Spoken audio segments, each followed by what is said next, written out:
What up, people? What up? What up? What up, family? I'm back. I'm back. So, today in the news, we see that if you haven't seen it, I want to show you guys exactly what Gavin Newsom actually said. Let me show you. Um, because I think it's very important to know exactly what's actually taking place right now. Like what's actually happening, what's going on, and it's very important to know these things, right? Because I think everything means something. Um, and I think if we don't pay attention to actually what's happening, it could actually be very detrimental to everyone. So take a listen.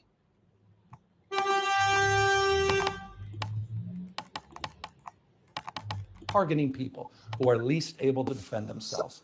But they do not stop there. When Donald Trump sought blanket authority to commandeer the National Guard, he made that order apply to every state in this nation. This is about all of us. This is about you. California may be first, but it clearly will not end here. Other states are next. Democracy is next. Democracy is under assault before our eyes. This moment we have feared has arrived.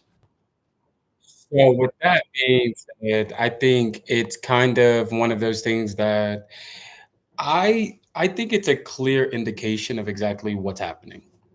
Let's be honest. The January 6th committee or the January 6th people were able to basically during the insurrection, they were able to go to the Capitol and wreck the Capitol and hurt a police officer and do all of these things, and then they were pardoned. And now we're at a situation where you're saying the people that are doing the exact same thing, not at the Capitol, and you were not called on, and the government did not ask for your help, but you're stepping into this light, wanting to do something that has absolutely nothing to do with you. So I 100% agree with Gavin Newsom that democracy is 100% under attack. This is under assault. Like, if you are in the States right now, and I've said it a million times, even when you go, it feels weary, it feels different. And it's just one of those situations that we have to get up, we have to fight back, we have to, it could be peacefully, but we have to show them exactly why what is being said because people for so long have just let things go. And I think the fact that Trump was even able to even become president after being a reality star is a joke within itself. But I want you guys to hear something that happened with Mike Johnson, and people were just asking Mike Johnson, like, what's the difference between these people that are protesting in the people that are protesting in California? What's the difference between what they're doing and what January 6th did? And Mike Johnson didn't really, and he's the House Speaker, if you guys don't know, he didn't really have a word, Listen. Condemning the protesters in LA. Is it hypocritical given the president pardoned the violent protesters on January 6th? Look, no, I think there's a clear distinction between those two. What's the difference between the violent protesters on January 6th? Everybody wants me to relitigate January 6th. I'm not going to do that. There's a very clear distinction between the two. The people who law and destroy. And that's where I'm just going to stop it. I'm going to be honest. I'm going to stop it there because there is a clear indication here that I say this all the time, and I mean it. When you live in the United States and you work for any of these companies, these are how these men operate. This is how they operate. This is nothing new. When the world is seeing it, even when I look at news outlets and the news outlets are like, this is just something, this has always been America. I've never not known this to be America. When you're in a corporate company and there is something they want to hide or they're scared of a lawsuit or something like that, they promote you. They don't fire you because they're scared. When you're at these companies and these men are at these high-ranking positions and half of them are probably using, nose candy and things like that, nobody says anything to these men. Nobody looks at these men and says you're wrong and you should do this. This is what they're used to in the States. And this is somebody that was in the States, that that walked through the system, that was born and raised there. This is not new. This has been brewing since I was probably born, that these people have done these things and made these ways for themselves, and lied and lied and lied. Even now, Mike Johnson couldn't even say in the video, you know what? There's no difference between the January 6th and these people, and we should treat them all the same. But what's good for the goose has to be good for the gander. You can't pardon hundreds of people that protested, that you guys are saying, when it was clearly an insurrection because you didn't win. You can't say that that was one way, and then you get into the office and you pardon them because they're for you. But the people that are not for you, now we want to send the army. You didn't send the army to the people that literally caused an insurrection on the Capitol. And that's why I think it's the hypocrisy that these men are. And it's like so funny because you can see it, but they don't care because they're white men, and they're like, oh, we can do what we want to do. But many years ago in London, there was a man during the pandemic that told me America's going to come to an end. It has to crumble in order for it to be the America that people dream for it to be.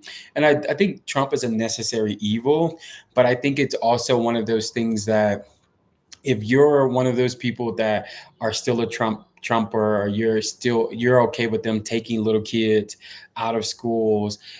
This was peaceful until he brought those military people inside. It was peaceful, and it's still peaceful. I know people that live in LA that said that this is not what they're saying it is. And let's just be honest. They just lied on the guy from Venezuela and said he had MS-616 or something like that on his hand, but magically you were able to bring him back. So here's the thing. Is he dangerous or is he not dangerous? Because you brought him back to the country after you already told everybody, but you kept it under wraps that you brought him back.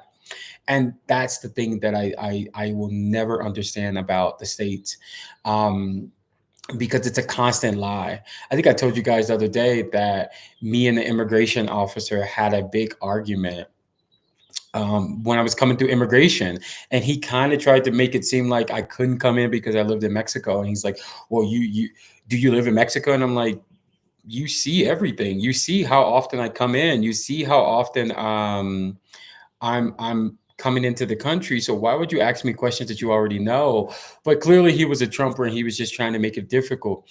These people are not like rational people. And I think that's what people need to start understanding is Trump is not a rational person. This is anybody that would snatch babies out of school. He's not even originally from America. You're German. So I'm confused on how you all go into people's countries and take things and rob things and R-word people. And this is all your history. Your history has just only been this all of the time. And then you want to make it seem like you're doing something right because, and I don't know, I'm going to find the video for you guys. When there was a girl that was on the news, she was a Trumper, and she was basically trying to say, according to Kamala, if I did this little boy in my hand, which was her son, I was raped by my dad. R word, sorry, by my dad, and if I didn't have the choice, he would have been unalived. And I'm like, what? And people are just like, and I'm like, what? So because your dad's, SA'd you, you think that's cool, and you had your brother that's also your son, and these are the people that are the Trump supporters. Like, I don't think that these people are rational in any way possible. I think going into it's going to make it so bad because you have a California that's one of the biggest economies in the world, not in the United States, in the world, and you think you're going to hurt them to kind of like try to bring them down, but you don't think that it's going to hurt the same people that voted for you. And I know that it's basic economics that people don't understand. It's like, you do understand that all the blue states take care of the red states, right? That this has always been what it is. There's no red state that makes more money than a blue state.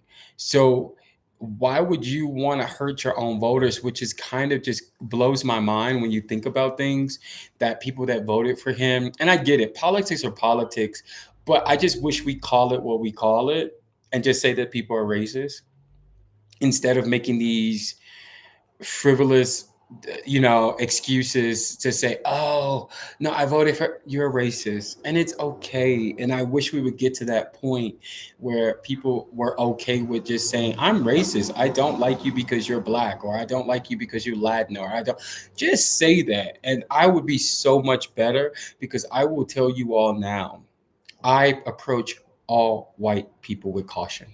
There's never, I'm never going to sugarcoat that. No matter, I think I have like 80,000 subscribers on YouTube. I will never change my thoughts on that. I have white friends. I have friends from different cultures. I approach all white people with caution, because there is something innately wrong with some of them. Not all, I won't blanket it, but most. It's something wrong. And I'll give you a little story. I did it was a girl, she was from America. I had a dinner party at my house. And I kid you guys not. I had a dinner party at my house. I cook, and I'm always very sensitive to women, because there were times where women made me aware of things because I'm a man that I didn't know. And I remember there was a woman, she came to my house. She came with her boyfriend, and I had people over and I was cooking. She came in and she was telling us about herself, and she talked to like two of us in the corner, and she was like, I was cooking, and she was like, just to let you know, don't, don't ask me questions about like how things taste or how things smell, because I was domestically assaulted by my ex. And I was like, oh my God. And she's like, so I can't smell and I cannot taste. Okay, cool. I see her drinking alcohol, mezcal, things like that. It didn't bother me. I was just like, Jock, remember that, you know, she had this issue. Just please remember that she had this issue, because I never want to traumatize someone. So I was like, still, I let my wall down. I wasn't trying to treat her any type of way. She's drinking. I see that she's getting a little intoxicated. So as I bring the food out, I'm a very, hospitable man. So I feed everyone. I make their plates. I bring their food out. I sit it all down. We eat. This lady takes a bite of food and looks at me and says, this is so delicious. It was the whitest woman Karen thing I've ever seen somebody do. And I remember just looking like, did you forget you told me that, that you had this issue? And this has always been my experience in America. You know, it's always been this friction between me, especially, I don't know about other black men, me and white women do not get along at all. Like, white men usually stay out of my way, but white women we always seem not to see eye to eye. I don't know if it's a desirable thing where they feel like they need to be desired, or they feel like I don't know what I'm not going to get into that. But she did that. And then she made snarky comments about, oh, you're a nice looking man. I'm sure you don't clean, and I'm sure you don't do this. And I'm like, you're a weirdo. Like, you're a weirdo. You just told me what happened to you. And sorry, guys, I just got my braces tightened, so my mouth hurts. Um, but with all of that to be said, is like, these experiences that I'm seeing, that people are seeing in this world, that are like actually happening, always have happened to me throughout my life in America. Always, always. And it was always a thing of, you're questioning yourself, you're questioning how you look, you're questioning what you do. And Trump is nothing but the epitome of what America truly is. And I'm so happy that people get to see it. And I'm so happy people get to kind of see what we've all been experiencing. And I get it. And I'll tell you guys something before I go, because I have to go to the gym. Someone made a good comment to me the other day, and they said, if you were a smart, intelligent person in general, and you saw from the outside looking in, would you move to America? And I was like, no.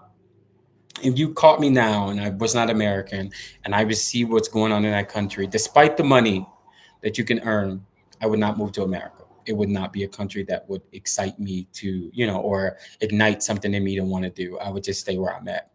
He says, okay. So I want you all to stop being so not naive. Well, I would say naive. So naive to the fact that most, if they're European, Latin, South America, Brazil, whatever, most people that move there that are non-black go there because they are racist, because they think that they are better than the people from their country. Not all, but the most, that you're having issues where you're like, you're Venezuelan, why are you racist? You're Cuban, why are you? Because these are the people that have looked at the people in their country and said, I think I'm better than you. I am better than you. Look at me. I live in America and I make this money and I do this. And it didn't dawn on me that that makes sense, that if I could assimilate whiteness, like if in a way, if I could assimilate whiteness, America would be the perfect place for me. 100%. And I think I never think about it like that because I can't assimilate whiteness. I can just be me. I can be black. But understanding that brought more perspective of what I was thinking. I was like, yeah, why do some Latin people vote for Trump? Or why did they believe him? Because they thought that they were better. And it goes back to a time I was in Dallas airport. I was in Dallas airport and there was a guy, he was going to St. Louis Potosí. I was going to the capital, La Ciudad de Mexico. And he's like, where are you going? And I was like, I'm going to Mexico. And he was like, why would you go to Mexico? And I was like, I like Mexico. He's like, but it's so dangerous. And I was like, no, it's not. Like, no, it's not. He's like, yeah. I was like, where are you going? He's like, I'm just going to visit my family, but I live in Texas. And all of those situations that I've actually or encounters that I've had with people are those types of people that think that they're better than most Mexicans that live in Mexico versus the States. I know you guys have probably heard about that video where there was a Mexican guy telling the other Mexican guy, go back to your country. And he kind of like let him, I don't know if he pulled his passport out. He's like, he says I was Tex-Mex, excuse my language. He's like, I'm Tex-Mex. Go back to your country. You don't have papers. And I was just like, what? Like, how could you do that? Like, how could you look at someone and judge them and tell them to go back to their country when you both are Mexican, even though you were born in the States? But he was basically saying, I'm Tex-Mex, you can go back. So I think, going back to Newsom, I do believe that a democracy is under assault. I think if Trump could run for a third term, if he can break down these walls, he's going to do it. So my piece of advice, especially for Latinos, is just protect yourselves and lean on those that can help you and that they can give you guys advice. Y por los latinos en Estados Unidos, yo tengo un consejo, porque en este momento yo saber es muy difícil en Estados Unidos, especialmente con un presidente Trump. Y por eso, es porque tú necesitas como ser más cuidado con todo, con tu comunicación con otras personas, con tu familia, con tus niños, con tus hijos. Y es muy importante. Entonces, tú necesitas ayuda con algo, tú puedes llamar a una persona yo creo es como YMCA, y ellos tienen como comida, ropa y otras cosas también. So, just be safe, guys. Be really, really safe. I just wanted to come to share my thoughts. Like I told you guys, I want to start coming on to share my thoughts because I do have a different view from living in three different countries. And like yesterday, a couple of people were telling me that, California was sold by Mexico and things like that. And I agree. I know it was sold, but they were still here before us. Even us as Black people that were brought here for slaves, they were here before us. And this is their land, just like it was the natives' land. And I don't think that it should ever be a point where, I get it. Some of them voted for Trump. I get it. And someone asked me the other day, why should we fight? Or why should we stand up with them? Because it's just who we are. That's who I am. And I understand people make mistakes. And I understand that's not a big deal for me if someone voted for Trump, like that's Latino, and they don't understand it. But I know that I'm not going to let white America or Trump type of people ever change who I am in my heart, change the type of person that I am in my heart, to ever make me dislike people just because of where they're from or the color of their skin. That's just not who I am. I'll never judge them. I understand that maybe we can mark this down as a mistake in history, and hopefully that they don't make this mistake again.